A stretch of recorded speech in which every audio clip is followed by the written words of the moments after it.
The smell hit me first. Sickly sweet, clinging to the back of my throat like spoiled honey. I pushed back the undergrowth and came face to face with what was left of a man. I thought that was the worst thing that would happen to me that day. I was wrong. Because that man didn't stay in the woods, he followed me home. And he wanted me dead. If you have ever felt like something or someone was trying to break you from inside, this story is going to hit you hard. And if you have ever dreamed of turning the table, of staring your worst nightmare in the face and saying, "Not today," hit that like button, subscribe, and settle in. This is a story of how he took revenge of a ghost.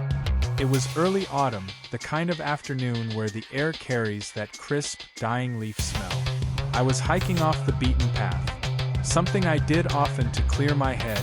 When it hit me, that smell. Sweet, but wrong.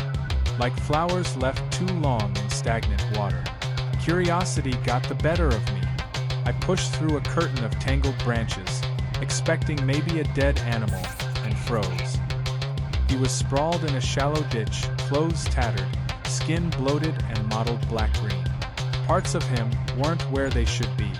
I don't know if it was the wildlife or time, but he didn't look human anymore, just a grotesque outline of what he had been. For a second, I couldn't move. The forest was dead silent. No birds, no wind, just me and him. I called the police. They told me to stay put until they arrived. Stay put. In the middle of nowhere. With that, the sun dipped fast. Shadows stretched over us until the only light came from the fading orange rim on the horizon. My phone battery ticked lower and lower. Every creak of a branch, every shuffle in the undergrowth made me think he was moving. His swollen face seemed turned toward me. By the time headlights finally cut through the darkness, I felt like I'd been there a lifetime. They told me later he'd taken his own life, that he'd been there for days before I found him. I tried to shrug it off, but the first dream came that night. In it, I was back in the woods, but he wasn't lying down anymore, he was standing. His skin sloughed away in strips, and his eyes were alive. He spoke in a wet, gurgling voice. "You shouldn't have found me. You disturbed me. Now I'll disturb you." I woke up drenched in sweat. The dreams didn't stop. Night after night, he was there. Sometimes whispering, sometimes screaming, always telling me to end it, to join him. I stopped sleeping properly. Bags formed under my eyes. I jumped at every noise. My friends noticed I was withdrawing, but it wasn't just in my head anymore. Once, I woke to find damp footprints on my bedroom floor. Another time, my bathroom mirror had fogged up, and 3 words were scrawled across it, clear as day. Not enough courage.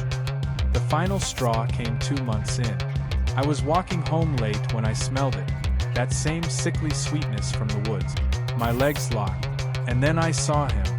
Not in a dream, not in my head, standing under a streetlight at the far end of the road, smiling. Something in me snapped. I wasn't going to let this thing hollow me out anymore. If he wanted to drag me down, I'd drag him right back. I started researching everything. Folk rituals, psychological warfare, anything about severing a spirit's hold. If he fed on fear, I decided I'd starve him. I'd stop reacting. But that wasn't enough. I wanted him gone. One article mentioned that confronting a spirit where you first met it, on your own terms, could force it to release you. Dangerous, yes. But at that point, I figured, what did I have to lose? It was late November when I went back. I wore thick gloves, carried a lantern, and brought something I knew he wouldn't expect. A photo of him, printed from a newspaper article about his death. I reached the ditch. The air was thick, the smell stronger than before. My breath came out in clouds, and then he was there. Not lying down. Not human anymore. "Why did you come back?" he rasped. I held up the photo. "You don't scare me anymore." My voice was shaking, but I didn't stop.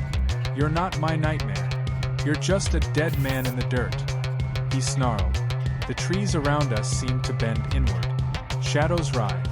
I knelt, dug a shallow hole, and buried the photo, along with a piece of paper with one word written on it: release. The wind howled. I thought I'd pass out. And then, silence. When I opened my eyes, he was gone. That night, I slept 8 hours straight for the first time in months. No dreams, no whispers, no smell. It was like someone had lifted 100-pound weight off my chest. And maybe it was all in my head. Maybe I'd just given myself closure. But I like to think I sent him back to where he belonged. Sometimes the best revenge isn't screaming at your demons. It's cutting the cord so they can't follow you anymore. If this story gave you chills, hit that like button and tell me in the comments, was it all in my head, or did I really fight something from beyond? And of course, subscribe for more creepy stories like this.